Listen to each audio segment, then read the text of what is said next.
Hello everyone, my name is Matthew Griffin. I'm the CEO and founder of the 311 Institute, a global futures and deep futures think tank. I cover over 600 exponential and emerging technologies up to 50 years out. I cover every sector and every line of business. And today I've created this very special video for you because I want to take you through what me and my 10-year-old son did to create essentially what I'm calling a synthetic novel on coaching for performance runners, basically within a day. So what I'm going to be doing is I'm going to be showing you the book. I'm going to be showing you the tools that we actually used to create it, the prompts that we used to create it. I'm going to be showing you some examples. I'm going to be stepping through how you can actually do this yourselves to write your own books and then publish your own books, basically in whatever format that you actually want. But then I'm also going to be talking through the impact and implications of using these increasingly sophisticated artificial intelligences on both the wider global community from a professional perspective, but also what it means basically for the education of our children, basically who, even at the age of 10, are already starting to be affected by artificial intelligences that are becoming so sophisticated that by the time that my son even ventures anywhere near the workforce, basically in 2040, these things will be so sophisticated that the jobs of the future that all the teachers think are there today are going to be completely different and going to be completely reinvented and reset using these different technologies. Now, with no further ado, I'm going to show you the book in a minute, but this is what ChatGPT, which is a large language model basically from OpenAI, so a large language model. This particular one has a few billion parameters, basically very good at natural language and understanding natural language and then kind of regurgitating different things in different formats and bits and bobs. Actually had to say basically about this book.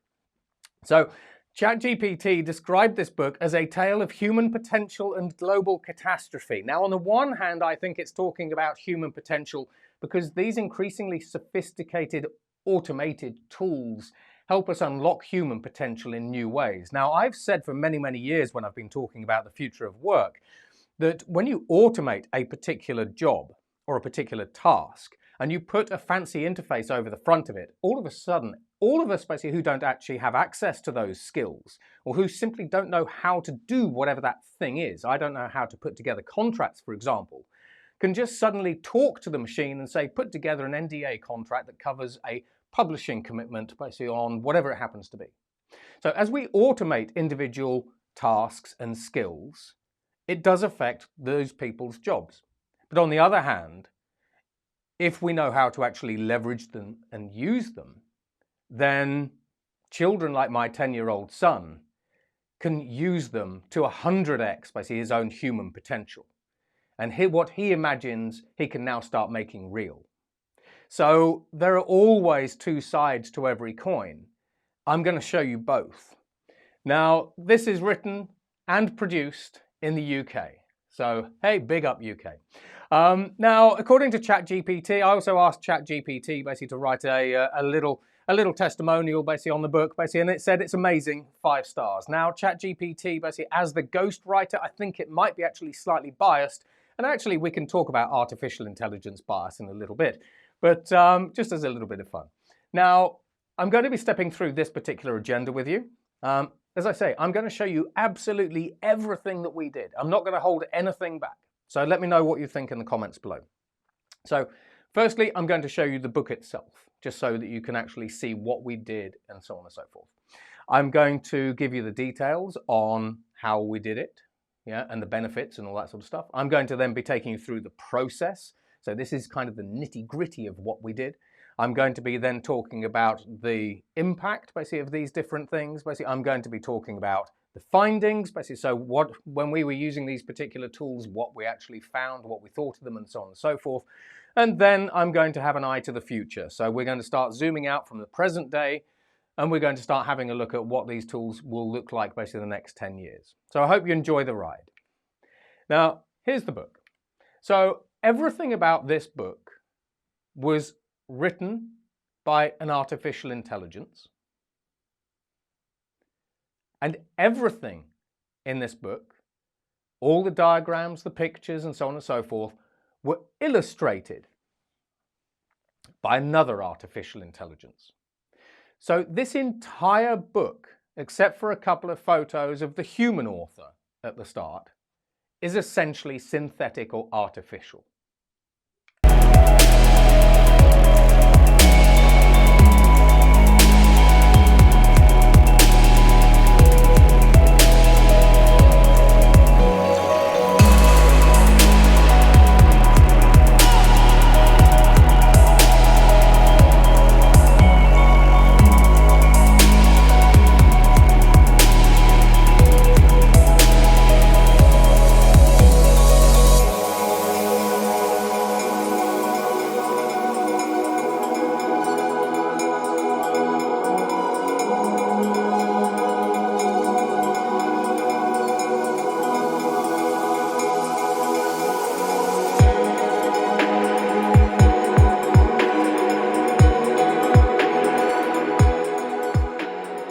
Thanks for watching.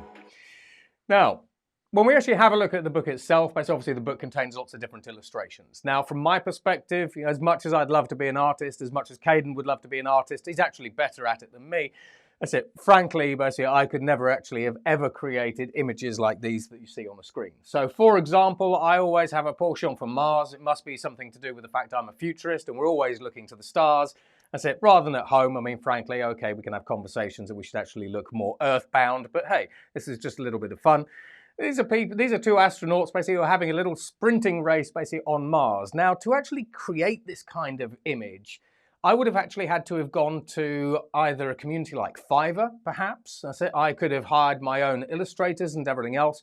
But in this particular case, a one-sentence long prompt, basically, and I can share those in the comments below, created this particular image. Now, when we actually have a look at the image basically closest to me, that is an image basically that Midjourney actually put together. So all of these are images that Midjourney put together basically with prompts basically from Caden and I. Now, someone pointed out the other day basically that the interesting thing about this particular image is that it does actually look like this guy has a six-pack on his back. Okay, so these artificial intelligence tools are powerful, but they still have a lot of tweaking and a lot of improvements that they can make.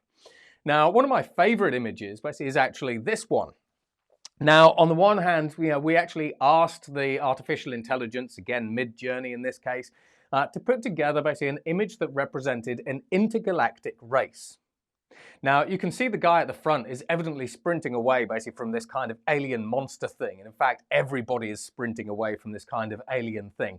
And this morning, it kind of actually got me thinking, when we actually have a look at the future of work, isn't this all of us increasingly? That's it. We are all trying to outpace the artificial intelligence and the machines basically that are trying to automate all of the different aspects of our lives.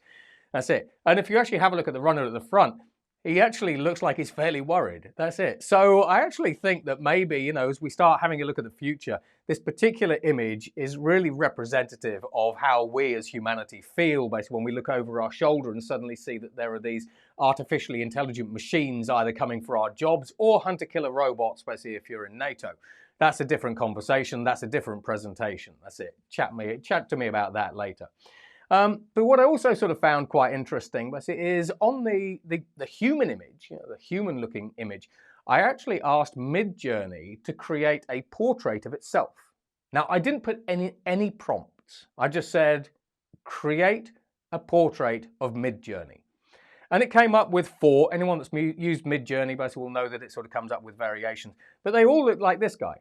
Now, he's a white guy, basically with a beard. Maybe he's a coder. I don't know. I mean, this obviously comes from all the data sets that Midjourney's been ingesting. Doesn't actually look that happy. So is Midjourney really a happy artificial intelligence, or is it a bit sulky? Who knows? But when we start having a look at the future of what we can increasingly do basically with these increasingly powerful artificial intelligences, I'm going to segue here and have a quick conversation with you about the future of manufacturing. Because I also asked Midjourney to design different red and black sneakers. So red and black basically is sort of one of the 311 Institute's sort of color schemes. So Caden and I asked it to create a couple of different sneaker variants and all that sort of stuff. Now, the interesting thing is, basically, if you actually take this image, increasingly I could use other artificial intelligences from companies like NVIDIA to automatically turn this sneaker that you see on the screen into a CAD file or into a 3D render. Now I could simply push that to a 3D printer, as we see with Adidas and Nike with their 3D printed sneakers and shoes and apparel, etc., etc., etc. And all of a sudden, what I've done is, in a couple of seconds, I've designed a new trainer. And then I push it to a 3D printer, and I can have this 3D printing basically either down the local shop, down at the UPS warehouse, basically, or actually at home. Now, weirdly, Under Armour has already used artificial intelligences to both design and then 3D print sneakers like the Architect sneaker. So when we start talking about unlocking human potential, what happens when all of us can say to these artificial intelligences, create a product that looks like this?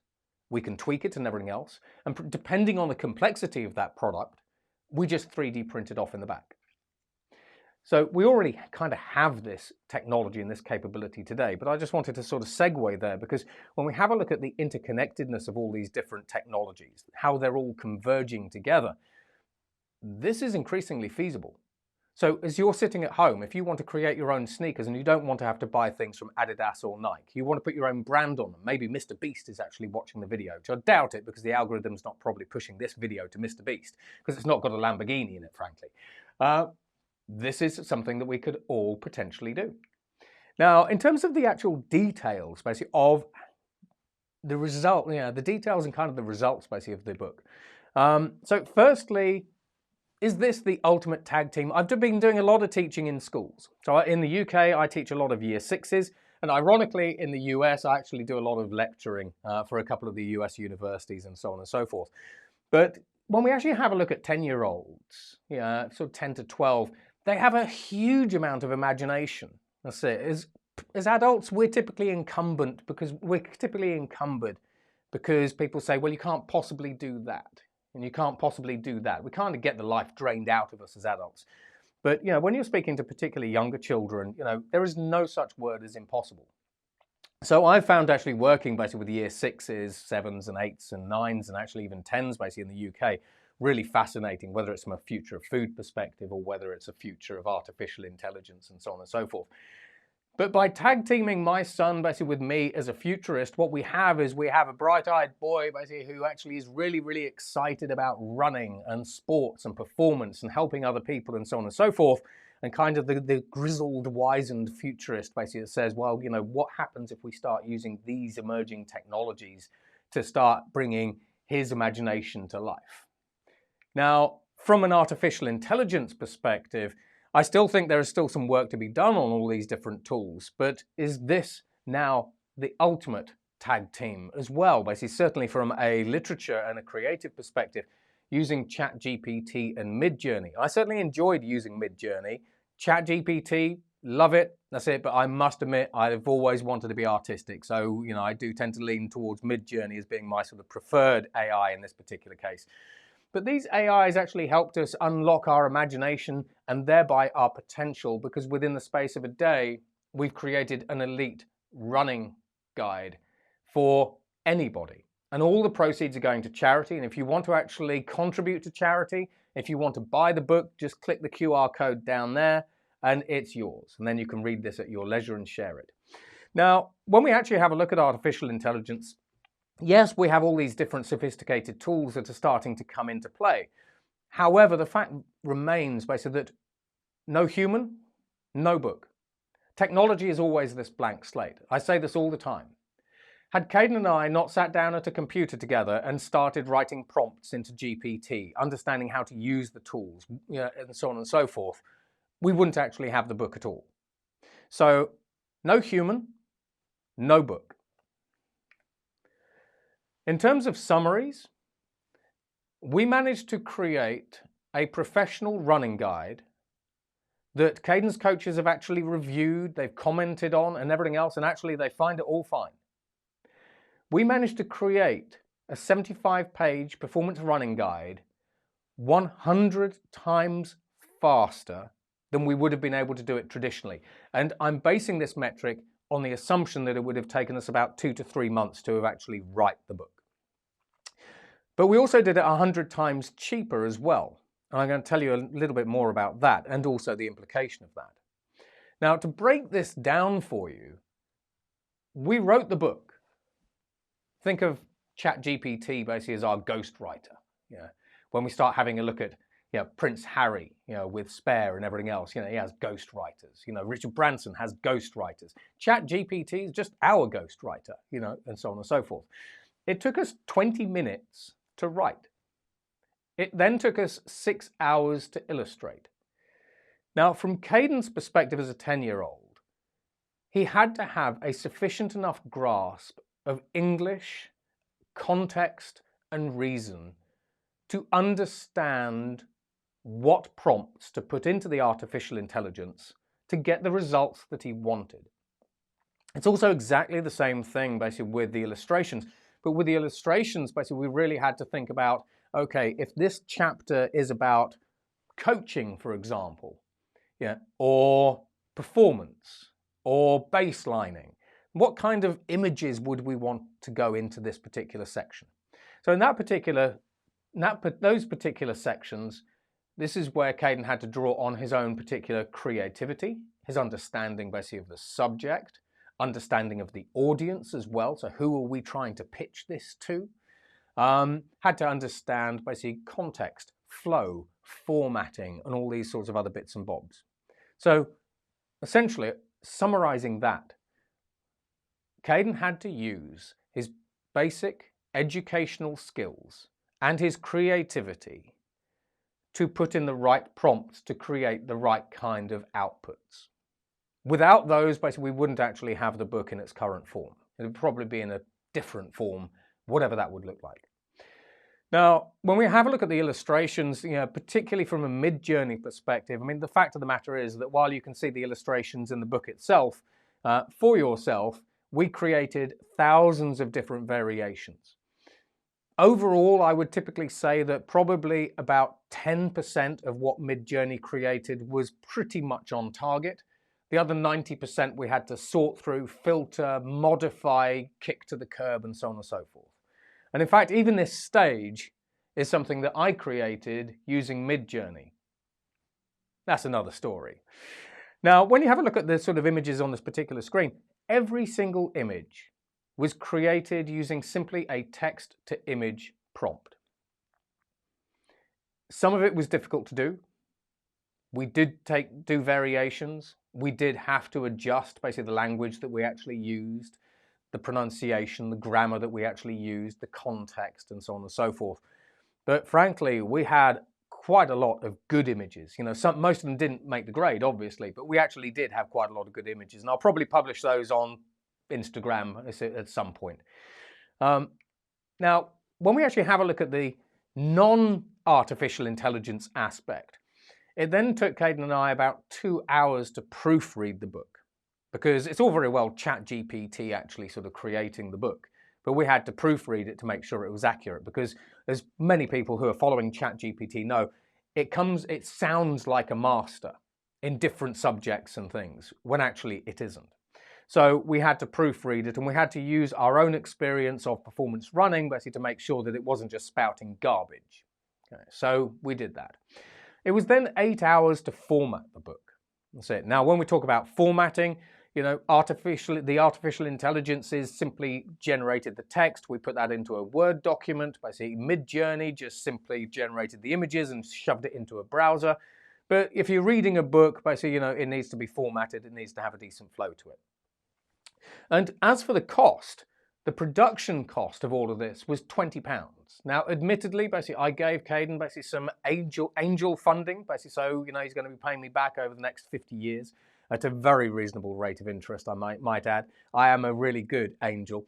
But the reason why we actually spent £20 is because we reached the limit of Midjourney's free tier.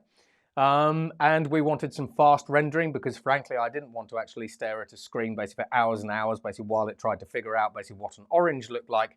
So I spent £20 basically on a monthly contract basically with the company. And actually, I think it was really good money well spent. Now, when we have a look at the process itself, firstly, you have to have an idea. And this is, by the way, basically what Midjourney thinks a human idea actually looks like. In fact, basically, Midjourney's idea of what a human idea looks like were all completely freaky. It's whatever training sets they've been using, maybe get some happier images in there. But anyway, so firstly, Caden had to have an idea. You know, everything starts from that. You know, the innovator's dilemma. What do you want to do? Why? So on and so forth. Now, in terms of prompts, actually getting ChatGPT to write the book, it's a little bit of a misnomer, because what it really did is it wrote lots of different sections and then we put it together and it kind of then became a book. But in ChatGPT's case, what we simply did is we simply said, write the chapter headings for a book titled Coaching for Performance Runners. That's it. That's all we did. ChatGPT then came up with about 11 or 12 chapter headings. And then basically once we had those, basically we then said for each section, write up to 1,300 words of content. Now we could have chosen more than 1,300 words, but typically I found that ChatGPT, when it got to about 800 words of content, it either kept repeating, trailing off, or cutting off. That's it. So when you have a look at the book itself, you'll actually see that quite a lot of sections are nowhere near the 1,300 word count. This is it. This is all we did. It's literally that easy for you and for anybody to create a guide on anything. And the reason why we chose performance running is because while I've seen a couple of people creating books on things like the metaverse using these different technologies, I wanted to see if it actually could put together a decent performance running book. Plus, Caden wanted to as well. Now, once we'd sort of created, basically, once we'd created the text for the book, we dumped it into a Word document. We then did lots of tweaking, so we proofread it, we looked through everything, basically we did some tweaking, did some stylistic changes and formatting and so on and so forth. Then we proofread it all again just to make sure that the flow was correct, make sure that the details were correct, and that what it was actually telling people was actually correct as well, and at least accurate, because what we didn't want to do is produce a book that was just full of garbage. Now, what I then did, basically, because I have these particular skills, I then took the text that we'd actually produced and dropped it into InDesign. So from my perspective, I used my own human creative skills to figure out basically what the format of the book should actually look like, how it should be laid out and so on and so forth. I use Adobe InDesign basically for all of my codexes, which you can see on the website. So I'm familiar with those tools. So I dropped it into InDesign, and then Caden basically actually started playing around with it and everything else, because to be fair, I'm actually teaching him how to use InDesign. That's it. But as anyone who's used the Adobe CS suite knows, it can be fairly complicated. In fact, ironically, it is more complicated for Caden to actually use Adobe InDesign than to use a multi-billion-dollar artificial intelligence. Go figure. And here we are. So this is sort of just one of the screenshots that I actually took for chapter 1. So you can kind of see basically, so what we're doing here basically to actually build the book out. Once we'd sort of got the formatting basically and the flow of the actual book itself into a relatively decent shape, we then started on the illustrations. So this is just the sort of way around that we did it. So we then created a load of Midjourney prompts. So the way that we did this, I'd never used Midjourney before. It was actually fairly straightforward. You search Midjourney up, basically you end up with Discord. So I had to create a Discord account. It's the 311 Institute account. Basically, if anyone wants to follow it, tag it, whatever it happens to be. I signed into Discord. Caden signed into Discord and created his own account as well, which is a whole parental guardian, basically kind of conversation I need to have with him, basically around the safety, basically of these sort of these different sort of messaging boards and so on and so forth. I set up a 311 Institute server. That's it, because I found that when you're using the newbie servers on Midjourney, frankly, any images that we were creating were vanishing all the way up the scroll. That's it. So I set up my own dedicated 311 server, but it was free and actually really straightforward. I then invited the Midjourney bot basically to my server and then started playing around with it. And then Caden and I simply started putting in different prompts, having a think about what images we actually wanted to be in the book, how we wanted them to come across, the kind of the flow. So typically we wanted motivational and inspirational images. We wanted to promote a strong Team GB culture, because basically Caden is in Team GB, which again is very proud of, has to say that. But that was it. So it was actually a lot easier basically to use Midjourney than I thought. I was a little bit surprised by that. So when we started having a look at the prompts that we sort of put in, you could create some relatively basic prompts. This is just an example, basically, that we didn't use in the book in the end. But you can see from this kind of prompt that we have on the screen here, it's all fairly straightforward. And then you start playing around with it, and the more that you play around with Midjourney, the more you figure its limits, but the more potential it actually has. It's an interesting tool. We then did a huge amount of filtering. We did a huge amount of tweaking. That's it. So for example, if you actually have a look at some of the images that are actually in the book, you'll see there's one guy basically with 8 fingers. I mean, come on. When we have a look at the nutrition section, you'll see that actually I've cut the guy's left arm off. That's simply because Midjourney created it in a really weird way. So this is where we sort of had to use human intuition basically to just kind of tweak the layout of the book to accommodate the images. So the images basically on the one hand looked good, but actually didn't look completely grotesque. So we were going for a good look, not a grotesque look. And then we published it. That's it. So in this particular case, I saved it to Adobe PDF. Now, I must admit, basically, for my particular sins, I run a business. I would love, basically, a fantastic marketing bot that can make everything that I make go viral because, hey, who doesn't, So ironically, I actually asked Midjourney, basically, to imagine the ultimate marketing machine. Now, I think that Midjourney, basically, along with ChatGPT, probably hates Google, as well as a lot of other sort of machines out there, because this, apparently, according basically to Midjourney, is the ultimate marketing machine. I'm assuming it's kind of an artificial intelligence in a vending machine look. That's it. But whatever this is, I want one of these, and I'll put it in the office alongside this screen. But as you can see, then we kind of had to actually use our own sort of human intuition to price the book. So it's priced at £7.50. I thought that was quite a good sort of level to put it. Bearing in mind, everything goes to charity. Did I say that? Yes, I did. Click that link. So we had to price it, and then we had to market it. Now, I'm a fairly decent futurist. I'm a rubbish marketer. As anybody that follows any of my particular social channels knows, that's it. I'm quite decent at putting videos together and everything else. I am awful at putting marketing together. So that's a problem I have to face. That's it. But one day that'll be automated as well. I've had those conversations with companies like WPP, Dentsu, and so on and so forth. Anyway, that's lots of fun. Now, in terms of the actual, we're getting serious, in terms of the actual impact, basically, of these particular technologies, basically, on individuals, companies, countries, as well as basically society as a whole. This is kind of what we're looking at basically when we look at ChatGPT. Now, just in the creative sector alone, if we kind of look at Midjourney, basically /ChatGPT, in the global creative sector alone, 235 million people and $6 trillion worth of GDP rests in that sector. Now, when we have a look at the graphics basically that we actually produced, had I gone to a platform like Fiverr and asked human artists to put together illustrations for a book on coaching for performance runners, firstly, I'd have had to have described the brief. I would have had to have described the feel. Maybe put in statement of works and all that kind of stuff and scopes. I reckon I would have probably ended up paying people based on my own prior experience, basically with the codexes that I've actually written.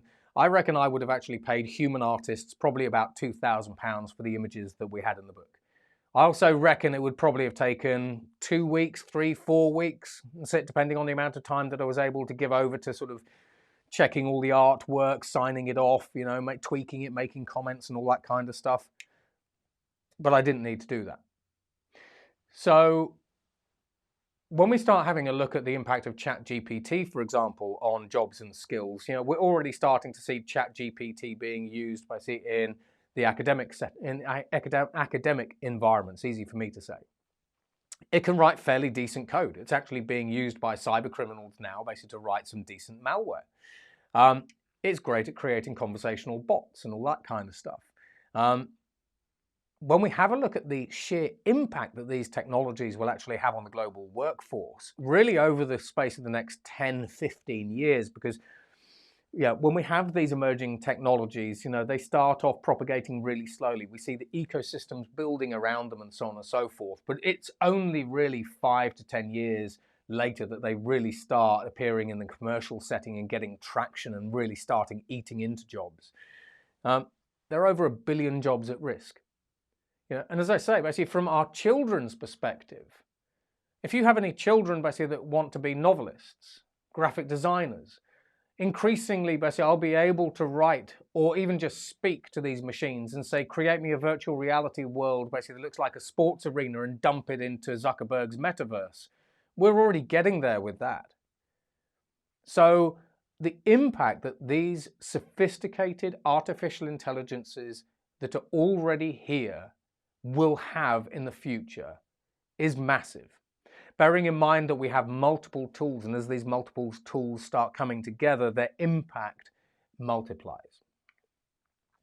Now, in addition to that, just as we've seen here, one of the impacts that I've already seen with ChatGPT is one of my friends, basically, he's a novelist, he's written about 10 books, he handwrites them. But recently he actually said, I'm not going, people have been asking me when my next book's coming out, but I'm not actually going to write a book because, frankly, I just see all these different creative artificial intelligences coming that will automate book writing, and it's becoming a rat race.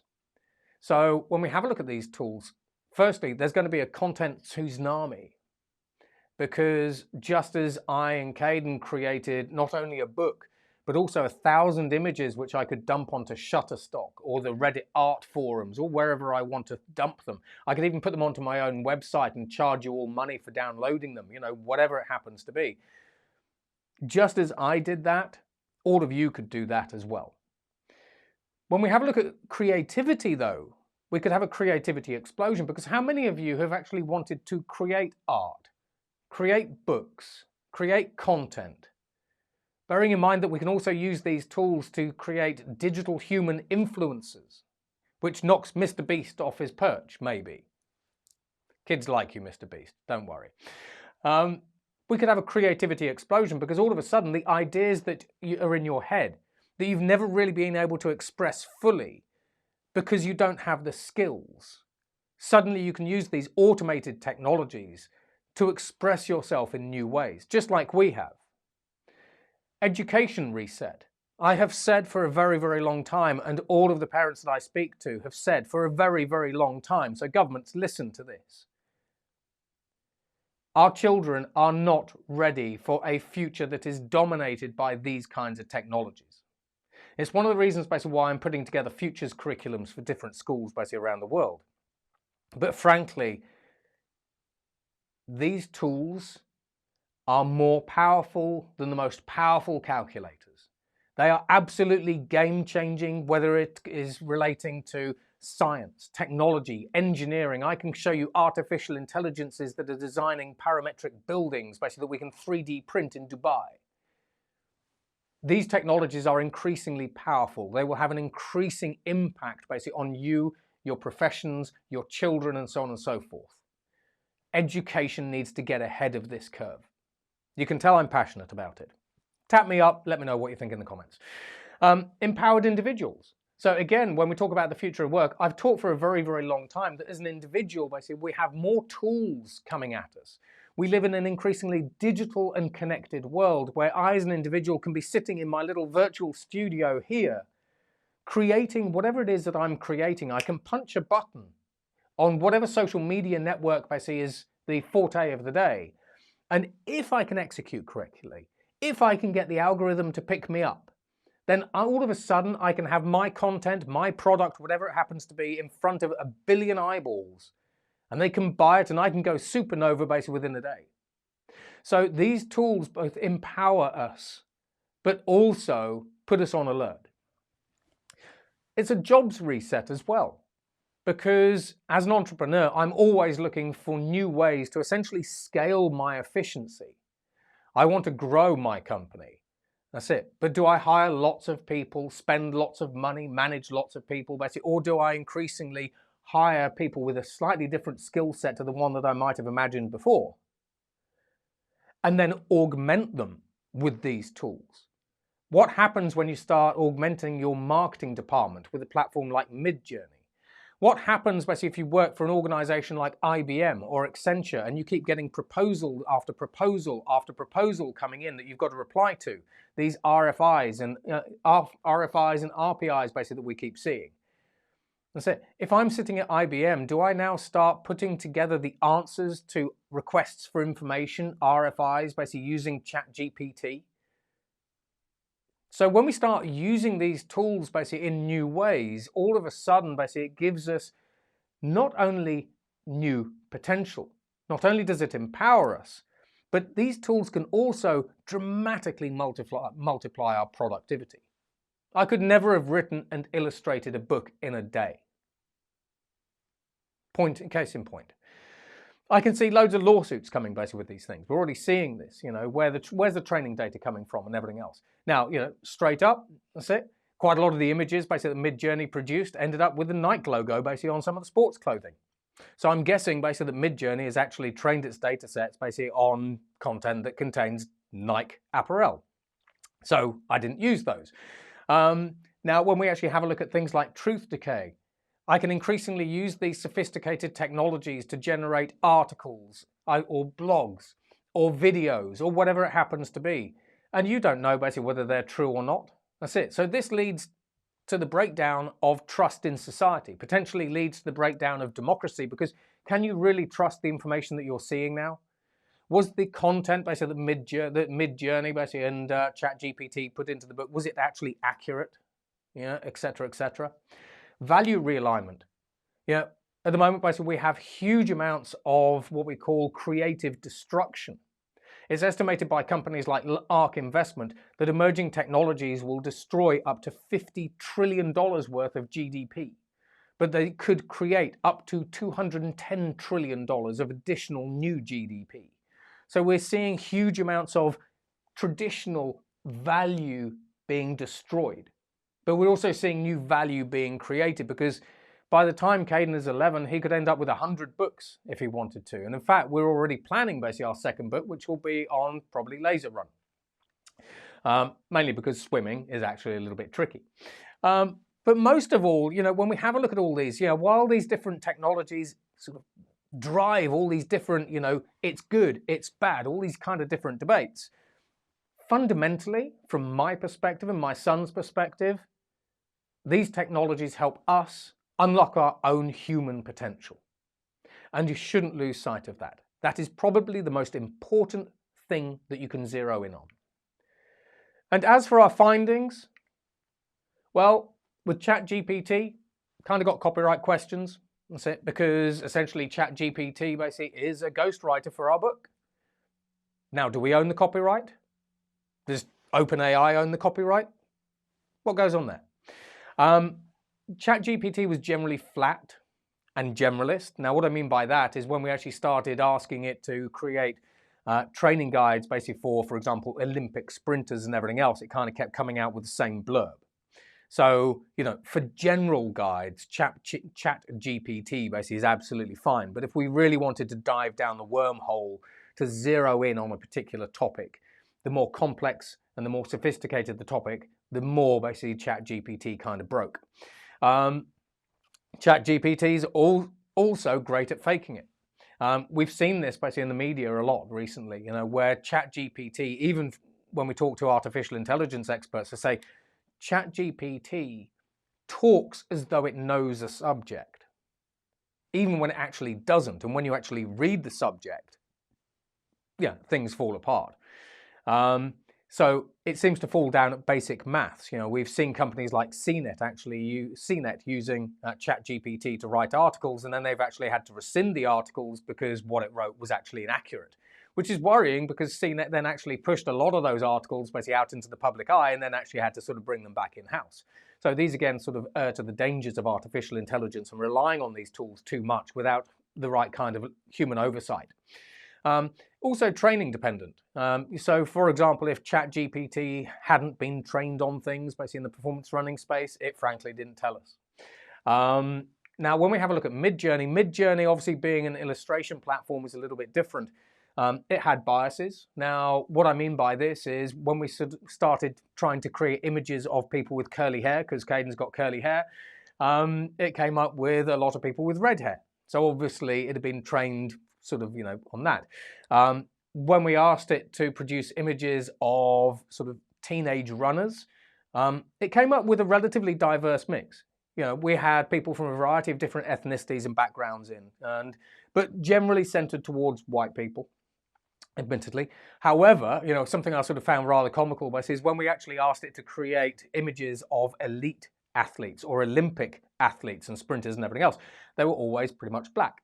Now, maybe basically it was actually trained on Usain Bolt. So we talk about bias in artificial intelligence, and actually, we did actually experience some bias basically within the tool. And if you want to argue that it's not biased, basically I ran it so many different times, basically the chances are that it was just not fluke. Now, there's also copyright questions. Now, I actually ended up buying a monthly subscription basically with Midjourney, and as part of its terms and conditions, allegedly, I actually own the copyright basically on the images that we used it to produce. However, again, I know that there are lawyers at the moment that are suing companies like Stable Diffusion, for example, because of the training data that's been used to create the images and so on and so forth. But as far as I'm concerned, we own the copyright basically for the entire book, which is important basically if you're actually pushing these into a commercial setting and trying to sell it.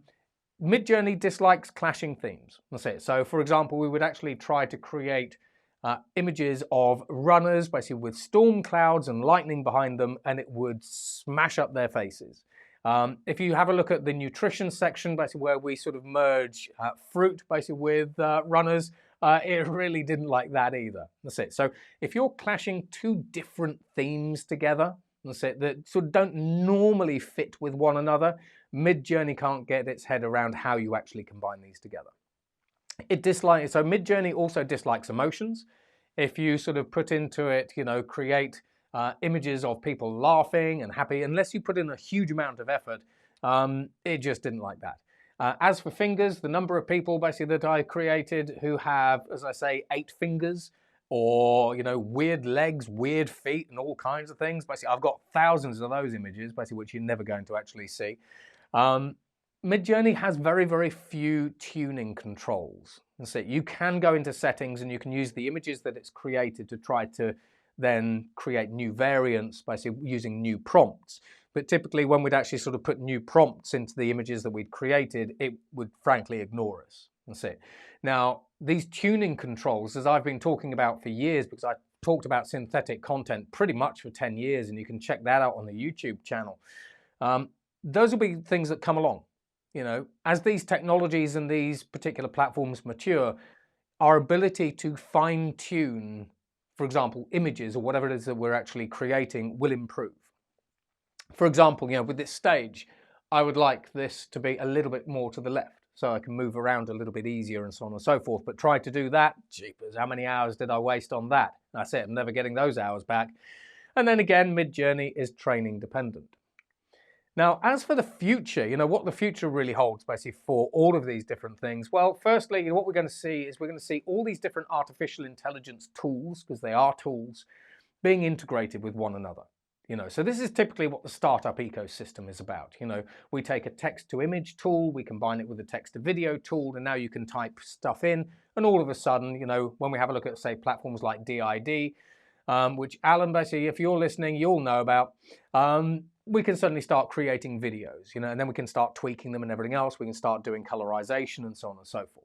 So we'll start seeing many more of these individual artificial intelligence tools coming together to create an increasingly sophisticated and refined customer experience, but also improved capabilities.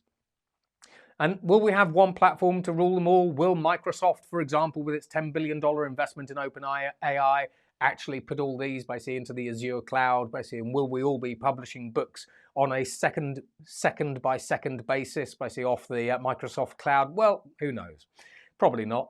But then in terms of the far future, at the moment, when I talk about the start, I said no human, no book. If Caden and I hadn't sat down and started putting prompts basically into these different artificial intelligences and everything else, we wouldn't have a book. We wouldn't be able to give the money that we're giving to charity. However, for the programmers out there, all we need to do is tweak a couple of settings and all of a sudden, basically, I can create a bot that now means basically that we take the human out of the loop, and we now have these artificial intelligences creating book after book or piece of content after piece of content after piece of content. And then, as we already see with platforms like IBM Watson, these AIs, once they've created the content, whether it's a digital influencer, a digital human, an advertising campaign, whether it's a book, whether it's a video, whether it's a game on Steam. These AIs basically already have the capability to auto-publish the works that they're creating to a whole variety of different platforms. And then as we increasingly have a look into the further future, as companies like McKinsey, University of Oxford say, increasingly sophisticated artificial intelligences will impact up to 50% of all of today's jobs.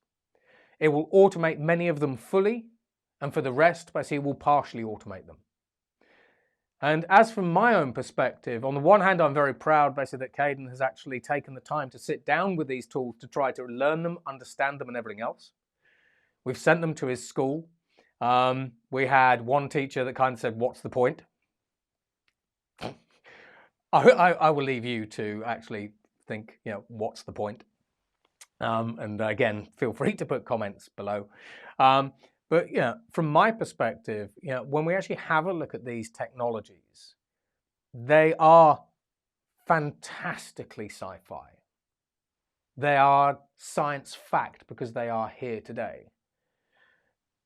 But the most interesting takeaway that I would actually urge you to investigate is how these new tools help you unlock your own human potential so that you can do your jobs better, so you can do the things that you want to do faster and easier.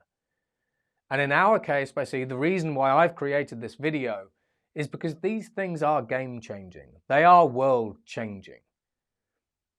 How we use them is down to us. I could have used these tools to create malware, but I didn't.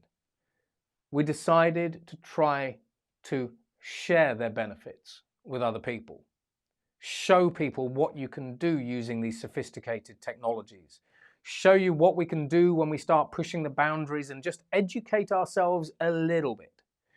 And what happens basically when we actually set aside some time basically to grow ourselves basically as humans.